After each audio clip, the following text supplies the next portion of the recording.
വനമന്ത്രിയുടെ ഓഫീസിൽ നിന്ന് പുതിയ വിശദാംശങ്ങൾ കൂടി പങ്കുവയ്ക്കുന്നുണ്ട്. വിജിൻ വായാന്തോട് ചേരുന്നുണ്ട്. Vijin, good morning. Good morning Vinsha. Vijin, നമുക്കറിയാം കുട്ടമ്പുഴയിലെ തെരച്ചിൽ 12 മണിക്കൂറുകൾ പിന്നിടുകയാണ്. എങ്കിൽ പോലും ഇപ്പോഴും ആ സ്ത്രീകളെക്കുറിച്ചൊരു വിശദാംശങ്ങൾ ലഭ്യമായിട്ടില്ല. ഇനി കൂടുതലുള്ള തിരച്ചിൽ ഏത് രീതിയിലായിരിക്കുമെന്നാണ് വനമന്ത്രിയുടെ ഓഫീസ് പങ്കുവയ്ക്കുന്നത്. വിനിഷ, കുട്ടമ്പുഴയിൽ കാണാതായ വനത്തിലേക്ക് അകപ്പെട്ടു പോയ 3 സ്ത്രീകൾക്കായുള്ള തിരച്ചിൽ ഊർജിതമാക്കാനുള്ള നിർദ്ദേശമാണ് വനമന്ത്രിയുടെ ഓഫീസ് നൽകിയിരിക്കുന്നത്. വനമന്ത്രി തന്നെ അല്പസമയം മുമ്പ് ഇറക്കിയ വാർത്താക്കുറിപ്പിൽ ഇക്കാര്യം വിശദീകരിക്കുന്നുണ്ട്.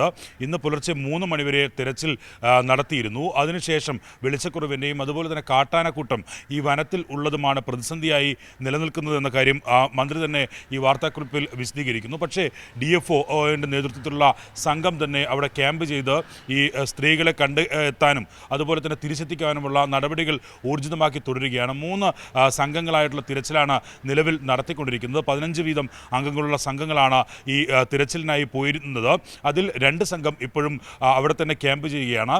ഫയർഫോഴ്സിൻ്റെയും അതുപോലെ തന്നെ പോലീസിൻ്റെയും വനം വകുപ്പിൻ്റെയും ഉദ്യോഗസ്ഥരുടെ സംഘമാണ് ഈ സ്ത്രീകളെ തിരിച്ചെത്തിക്കാനുള്ള ഊർജിത നടപടികൾ നടത്തിക്കൊണ്ടിരിക്കുന്നത്. എന്തായാലും തെർമൽ സ്കാനിംഗ് ഡ്രോണുകൾ ഉൾപ്പെടെ ഉപയോഗപ്പെടുത്തിയുള്ള തിരച്ചിൽ ഇന്നലെ മുതൽ തന്നെ ആരംഭിച്ചിരുന്നു. ഇന്ന് രാവിലെ വീണ്ടും അത് പുനരാരംഭിക്കുകയും ചെയ്തിട്ടുണ്ട്.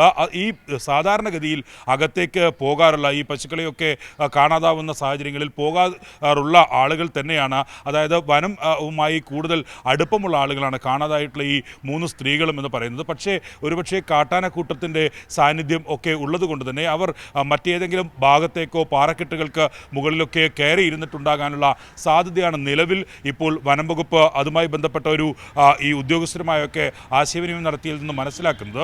ഒപ്പം തന്നെ രാത്രിയായതുകൊണ്ട് ഏത് ഭാഗത്തേക്ക് എത്തിപ്പെട്ടു എന്ന് നിശ്ചയമില്ലാത്തതിൻ്റെ ഭാഗമായി തിരിച്ചെത്താൻ കഴിയാത്തൊരു സാഹചര്യം ഒക്കെ ആയിട്ടുണ്ടാകാം. ഇന്ന് രാവിലെ ആയതോടുകൂടി അവർക്ക് കൂടുതൽ തിരിച്ചെത്താനുള്ള ഒരു സാഹചര്യം ഒരുങ്ങുകയും അവരുടെ പ്രദേശത്തെ ഐഡൻറ്റിഫൈ ചെയ്യാനുള്ള ഒരു സാധ്യതയിലേക്ക് എത്തുകയും ചെയ്യും എന്ന പ്രതീക്ഷയുമുണ്ട്. പക്ഷേ അതിന് കാത്തു നിൽക്കാതെയുള്ള ഒരു തിരച്ചിൽ തന്നെയാണ് നിലവിൽ നടത്തുന്നതെന്നാണ് മന്ത്രിയുടെ ഓഫീസ് വിശദീകരിക്കുന്നത്. എന്തായാലും മന്ത്രി തന്നെ നേരിട്ട് ഇക്കാര്യത്തിലുള്ള ഏകീകരണം നടത്തുകയും ചെയ്യുന്നുണ്ട്.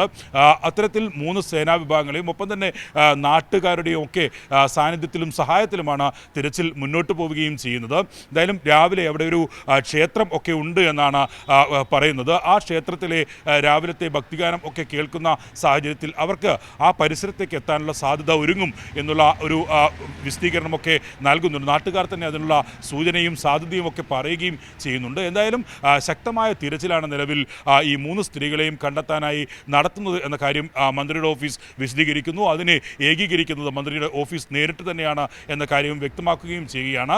ഊർജിതമായ തിരച്ചിൽ നടപടികളാണ് ഇന്ന് രാവിലെ മുതൽ ആരംഭിക്കുകയും ചെയ്തിട്ടുള്ളത്. കാട്ടാനക്കൂട്ടം ഒരുപക്ഷെ രാവിലെ ആയതോടുകൂടി തിരിച്ച് കൂടുതൽ ഉൾവനത്തിലേക്ക് പോകാനുള്ള സാധ്യതയുണ്ട് എന്നാണ് പ്രതീക്ഷിക്കുന്നത്. ഏകദേശം 3 കിലോമീറ്ററിനപ്പുറമാണ് ഈ സ്ത്രീകൾ എത്തിയത് എന്നാണ് മനസ്സിലാക്കിയിട്ടുള്ളത്. അതുകൊണ്ട് തന്നെ ആ സ്ഥലങ്ങളിൽ എത്താൻ സാധ്യതയുള്ള ഭാഗങ്ങളിൽ ഒക്കെ തിരച്ചിൽ നടത്തിയിട്ടുണ്ട്. ഒപ്പം ഈ പശുക്കൾ തിരിച്ചെത്തിയെന്നാണ് നാട്ടുകാർ തന്നെ വ്യക്തമാക്കുകയും ചെയ്തിട്ടുള്ളത്. അതുകൊണ്ട് തന്നെ ഈ പശുക്കളെ അന്വേഷിച്ചുള്ള യാത്ര അവർ അവസാനിപ്പിച്ചിട്ടുണ്ടാകാനുള്ള സാധ്യതയും കാണുന്നുണ്ട്. ഞാൻ നേരത്തെ സൂചിപ്പിച്ചതുപോലെ രാത്രിയായതുകൊണ്ട് തിരിച്ചെത്താനുള്ള സാഹചര്യം ഒഴിവാക്കപ്പെടുകയോ ഒപ്പം തന്നെ കാട്ടാനക്കൂറ്റങ്ങളെ ഭയന്ന് മറ്റേതെങ്കിലും ഭാഗത്തേക്ക് മാറി നിൽക്കുകയോ ചെയ്തിട്ടുണ്ടാകാനുള്ള സാധ്യതയാണ് കാണുന്നത്. ഇന്ന് രാവിലെ മണിക്കൂറുകൾക്കകം തന്നെ അവരെ കണ്ടെത്താൻ ആകും എന്ന പ്രതീക്ഷയിൽ തന്നെയാണ് നിലവിൽ രക്ഷാ ദൗത്യം പുരോഗമിക്കുന്നത് എന്നാണ് മന്ത്രിയുടെ ഓഫീസ് വിശദീകരിക്കുന്നത്.